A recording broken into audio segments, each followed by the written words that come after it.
Conversion राऊंडसाठी पूर्वतयारी करत असून त्या बाबतीत देखील प्रचलित कार्यपद्धतीनुसार लवकरात लवकर पुढील कार्यवाही करण्याचे नियोजित आहे. यामध्ये पहिल्या फेरीत स्थान प्राप्त न झालेल्या अनेक उमेदवारांना निवड यादीत स्थान मिळण्याची सुद्धा दाट शक्यता आहे. हे वाक्य आपल्याला महत्त्वाचं आहे. वरीलप्रमाणे जास्तीत जास्त उमेदवार विदाऊट इंटरव्ह्यू या टप्प्यामध्ये सामावले गेल्यानंतर विथ इंटरव्ह्यू संदर्भात प्रचलित कार्यपद्धतीनुसार कार्यवाही करण्याचे प्रस्तावित आहे. अशा पद्धतीने एक प्रसिद्धीपत्रक आहे. यातून 2 महत्त्वाच्या बाबी आहेत. ही पदभरती पारदर्शी आहे.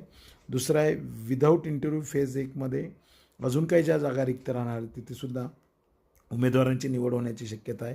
आणि दुसरी एक महत्त्वाची बाब म्हणजे की विथ इंटरव्ह्यूचा टप्पा पण लवकरच सुरू होण्याची शक्यता आहे.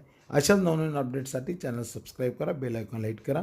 डिस्क्रिप्शनमध्ये टेलिग्रामची लिंक आहे, त्यावर या संदर्भात माहिती तुम्हाला अपडेट केली जाते. धन्यवाद. थँक्यू.